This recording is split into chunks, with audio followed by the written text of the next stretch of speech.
नमस्ते, नमस्कार, जय हिंद, अद्दाब, भारत माता की जय। मैं सत्यम ठाकुर फिर से स्वागत करता हूँ आप लोगों को दरोगा अड्डा पे। और यह माइक्रो ऑर्गेनिज्म सूक्ष्म जीव का तीसरा पार्ट होगा, जिसमें हम फाइनल करेंगे इसको। और बिट्टू झा के द्वारा दिया गया बायोलॉजी है, आप लोग जानते ही हैं। क्वेश्चन अगर बायोलॉजी से आया तो यहीं से आएगा, इसका गारंटी है। देखा गया है, आप पूरा क्वेश्चन बैंक देख लें। इवन एनडीए तक का भी आप देख सकते हैं, बीपीएससी प्रीलिम्स तक का भी आप देख सकते हैं, यहीं से क्वेश्चन मिलता है। ठीक है, तो चलिए शुरू करते हैं। कहता है 200 तक हुआ था इससे पहले। कहता है कि युगलिना में फ्लैजिला की संख्या कितना होता है? 2 होता है। ठीक है, 201। ऐसा सूक्ष्मजीव को क्या कहते हैं जिसमें जंतुओं तथा कवक दोनों वर्गों के लक्षण मौजूद होते हैं? इसको स्लाइम मोड कहते हैं। ऐसे सूक्ष्मजीव को क्या कहते हैं जिसमें जंतु तथा कवक दोनों वर्ग के लक्षण मौजूद होते हैं? उसको हम स्लाइम मोड कहते हैं। और स्लाइम मोड दोस्तों प्रोटिस्टा में आता है। ठीक है, स्लाइम मोड को किस जगत में रखा गया है? प्रोटिस्टा में। स्लाइम मोड को प्रोटिस्टा में रखा गया है। ठीक है, आगे चलेंगे। चप्पल की आकृति के तंतु है पैरामीशियम। चप्पल की आकृति के जंतु है पैरामीशियम। पैरामीशियम किस वर्ग के प्रोटोजोआ है? सिलिएटा। प्रोटिस्टा किस वर्ग के प्रोटोजोआ है? सिलिएटा। प्रोटिस्टा किस वर्ग के प्रोटोजोआ है? सिलिएटा। अब 205 नंबर क्वेश्चन देखेंगे।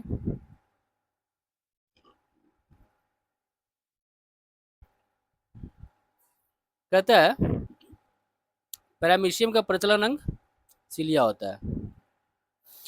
पैरामीशियम का प्रचलन अंग सिलिया होता है। मलेरिया बुखार पैदा करने वाला प्रोटोजो प्लाज्मोडियम है। मलेरिया बुखार पैदा करने वाला प्रोटोजोआ प्लाज्मोडियम है। मलेरिया बुखार पैदा करने वाला प्रोटोजोआ प्लाज्मोडियम है। प्लाज्मोडियम का जीवन चक्र पूरा होता है 2 पोषक में। प्लाज्मोडियम का जीवन चक्र पूरा होता है 2 पोषक में। प्लाज्मोडियम का जीवन चक्र पूरा होता है 2 पोषक में। मच्छर में मलेरिया परजीवी का जीवन चक्र किसने खोजा था? मच्छर में मलेरिया परजीवी का जीवन चक्र किसने खोजा? रोनाल्ड रॉस ने। मच्छर में मलेरिया परजीवी का जीवन चक्र किसने खोजा है? रोनाल्ड रॉस ने। अच्छा, मैलिग्नेंट मलेरिया बुखार उत्पन्न होता है प्लाज्मोडियम फैल्सीपेरम द्वारा। मैलिग्नेंट मलेरिया बुखार उत्पन्न होता है प्लाज्मोडियम फैल्सीपेरम द्वारा। मैलिग्नेंट मलेरिया बुखार उत्पन्न होता है प्लाज्मोडियम फैल्सीपेरम द्वारा। आगे बढ़ते हैं। हर बार बार कपकपी के साथ तेज बुखार होना किस रोग का लक्षण है? मलेरिया का। बार बार कपकपी के साथ तेज बुखार होगा मलेरिया में। अच्छा, प्लाज्मोडियम की संक्रमित अवस्था क्या कहलाती है? दोस्तों मीरो ज्वाइंट या स्पोरो ज्वाइंट दोनों कहलाता है। तो प्लाज्मोडियम की संक्रमित अवस्था क्या कहलाता है? मीरो ज्वाइंट जो कि मानव में होता है, स्पोरो ज्वाइंट जो कि मच्छर के द्वारा होता है। ठीक है, चलिए 212 नंबर क्वेश्चन। मलेरिया मादा एनोफिलीज से फैलता है, इसकी खोज सबसे पहले किया था रोनाल्ड रॉस ने। मलेरिया मादा एनोफिलीज से फैलता है, इसकी खोज सबसे पहले किया था रोनाल्ड रॉस ने। अच्छा, मलेरिया किसके द्वारा एक व्यक्ति से दूसरे व्यक्ति तक अंतरित किया जाता है? एनोफिलीज मच्छर द्वारा। मलेरिया किसके द्वारा एक व्यक्ति से दूसरे व्यक्ति तक अंतरित किया जाता है? एनोफिलीज मच्छर के द्वारा। 214 देखते हैं। घातक मलेरिया फैलाने वाले मलेरिया परजीवी कौन है? प्लाज्मोडियम पैल्सीपेरम घातक मलेरिया रोग फैलाने वाले मलेरिया परजीवी है। इसको याद रखिए, प्लाज्मोडियम सब में है लेकिन प्लाज्मोडियम फैल्सीपेरम याद रखिएगा। प्लाज्मोडियम देखिए ऊपर में भी प्लाज्मोडियम, इस समय प्लाज्मोडियम है, लेकिन कहता है घातक मलेरिया फैलाने वाला मलेरिया परजीवी है प्लाज्मोडियम फैल्सीपेरम। मलेरिया में प्रभावित होने वाला अंग होता है प्लीहा। मलेरिया से प्लीहा प्रभावित होता है। देखिए ये क्या कहता है कि इसका स्लाइम मोड को फंगस एनिमल कहते हैं। स्लाइम मोड को फंगस एनिमल कहते हैं। स्लाइम मोड को दोस्तों फंगस एनिमल कहा जाता है। चलिए ध्यान से देखेंगे।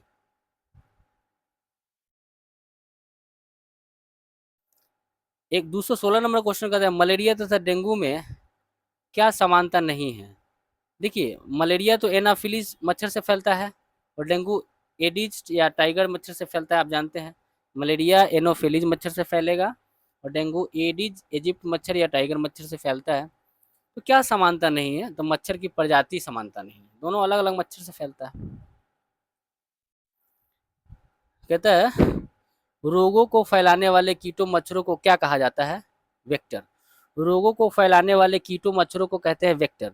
रोगों को फैलाने वाले कीटे मच्छरों को वेक्टर कहते हैं। निम्नलिखित में कौन सा तीव्र जठ रांत्र संबंधी संक्रमण पैदा करने वाला एक जल जनित रोग है? हैजा है, ठीक है। हैजा, डायरिया, पेचिस तीनों है। तो कहता है कि निम्न में कौन तीव्र जठरांत्र संबंधी संक्रमण पैदा करने वाला एक जल जनित रोग है? दोस्तों हैजा, डायरिया और पेचिस। हैजा, डायरिया, पेचिस तीनों का तीनों। अगला है, बोर नहीं होना है, बस पढ़ते रहिए, काम हो जाएगा। मानव में बैक्टीरिया के संक्रमण का सबसे आम इलाज क्या है? एंटीबायोटिक्स। मानव में बैक्टीरिया के संक्रमण का सबसे आम इलाज है एंटीबायोटिक्स। काला आजार उत्पन्न करने वाली प्रोटोजोआ है लिस्मेनिया डोनोवानी, ठीक है। तो काला आजार उत्पन्न करने वाला प्रोटोजोआ है लिस्मेनिया डोनोवानी। आगे है, काला आजार रोग के कारण लिस्मेनिया डोनोमानी प्रोटोजोआ का संक्रमण मनुष्य के किसके द्वारा होता है? तो सैंड फ्लाई। काला आजार रोग के कारण लिस्मेनिया डोनोमानी प्रोटोजोआ का संक्रमण मनुष्य में किसके द्वारा होता है? तो सैंड फ्लाई नामक मक्खी होता है, उसी से। अच्छा, निद्रा रोग पैदा करता है ट्रिपेनोसोमा। दोस्तों निद्रा रोग पैदा करता है कौन? ट्रिपेनोसोमा, ठीक है। तो निद्रा रोग पैदा करता है ट्रिपेनोसोमा। परजीवी प्रोटोजोआ ट्रिपेनोसोमा गैबीसिया का एक मनुष्य से दूसरे मनुष्य में किसके द्वारा फैलता है? सीसी मक्खी।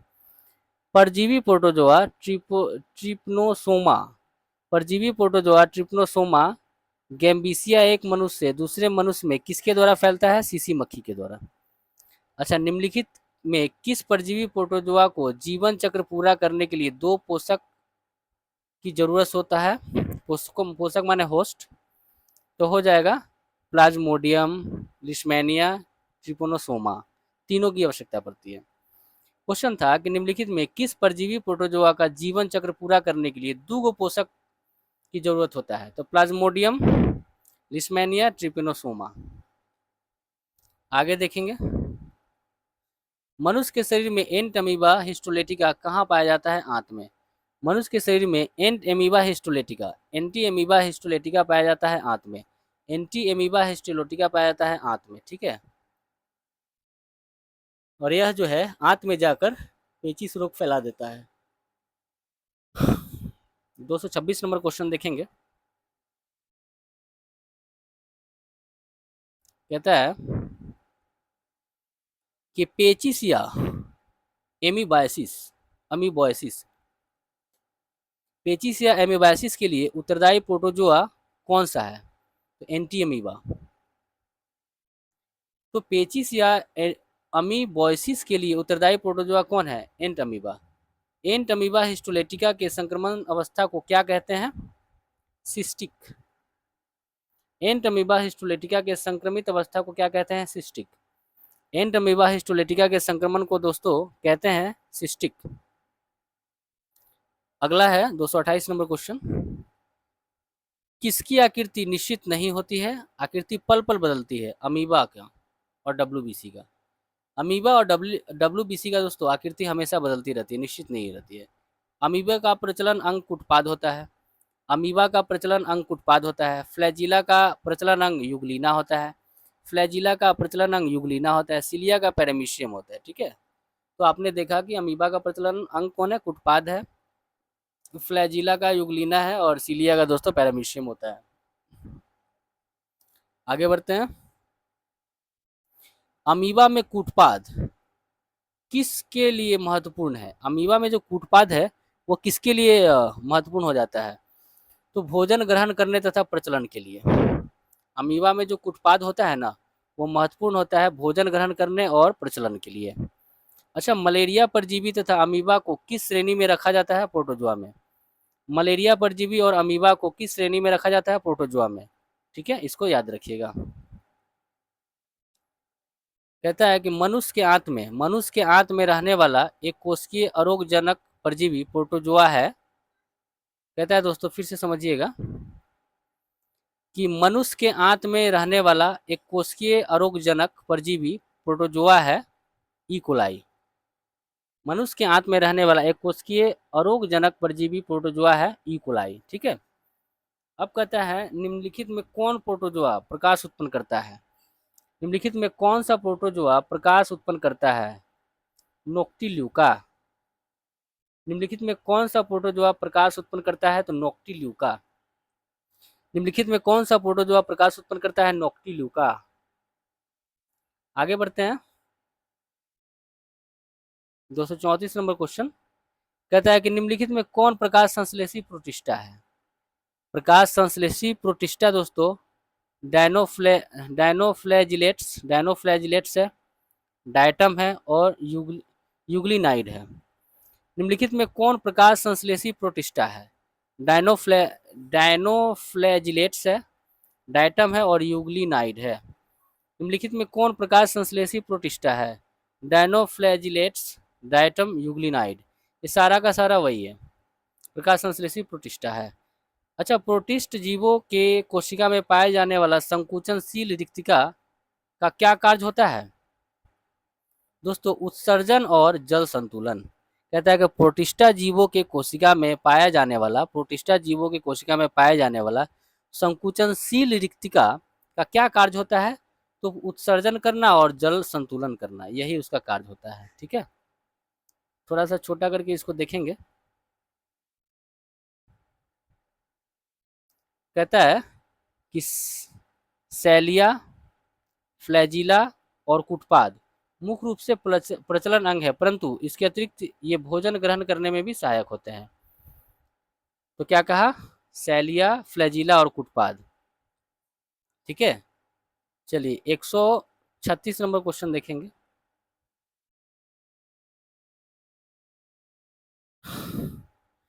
प्रकाश संश्लेषी प्रोटिस्टा डायटम का दूसरा नाम क्या है? Golden brown algae.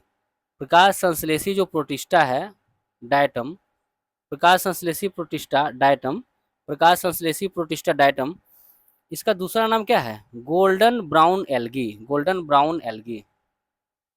चलिए, एनाफिलीज मलेरिया में चला जाएगा। मलेरिया में क्यूलेक्स मच्छर से फाइलेरिया होता है, रेत मक्खी से काला आजार होता है और सीसी मक्खी से नींद की बीमारी होता है।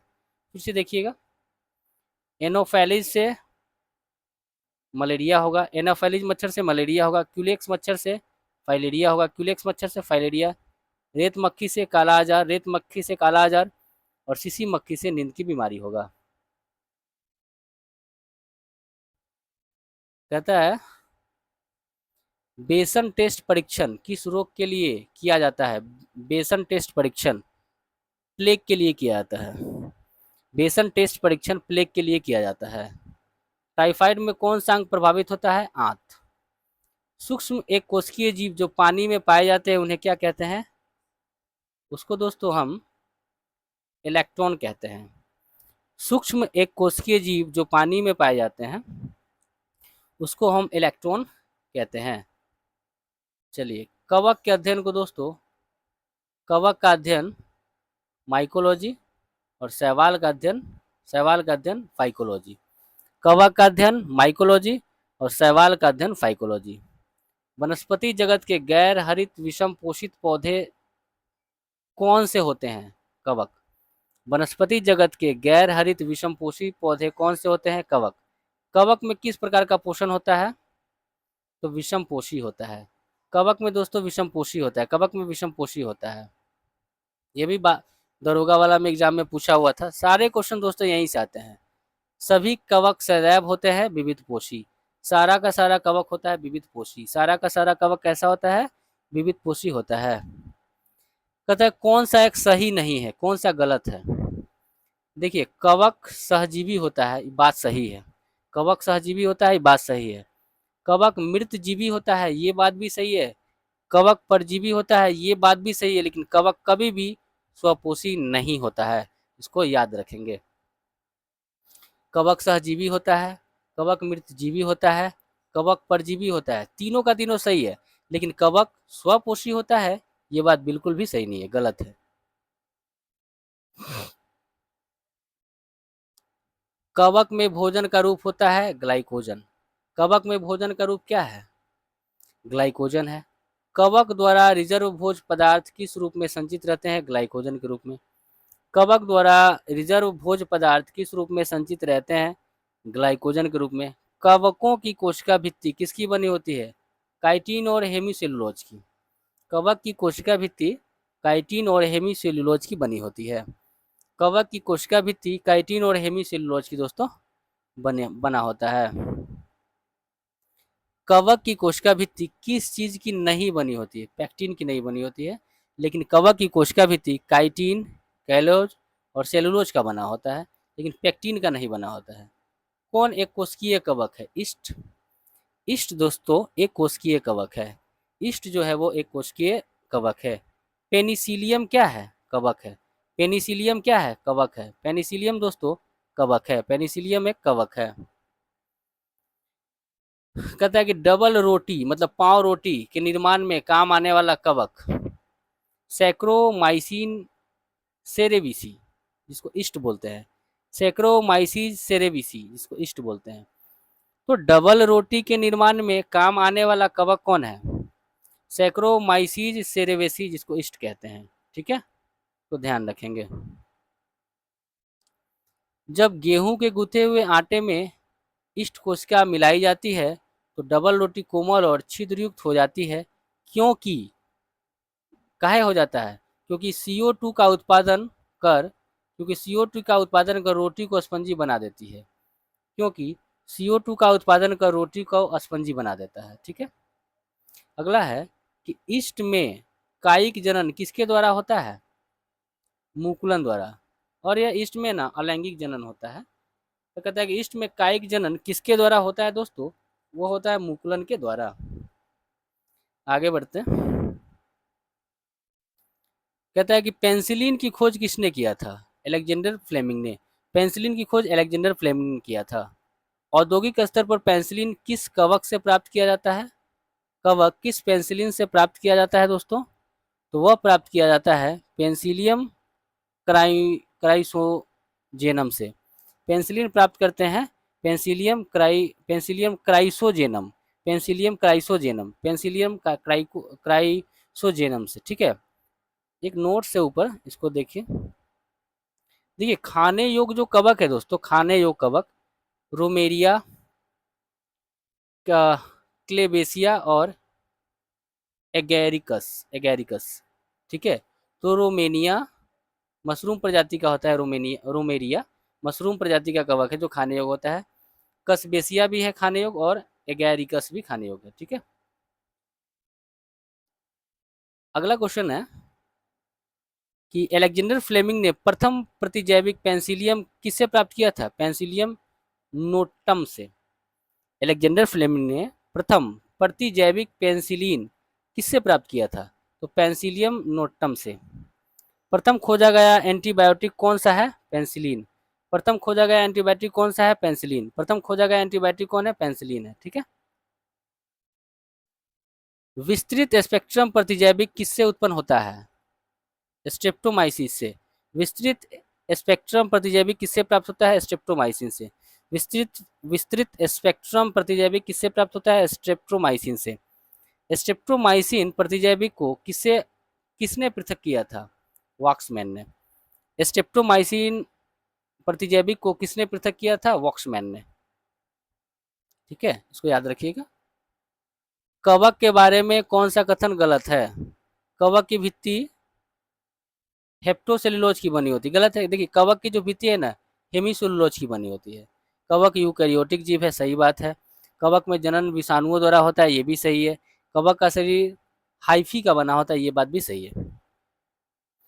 लेकिन कवक की जो भित्ति है वो हेमीसेलुलोज की बनी होती है, इसको याद रखिएगा।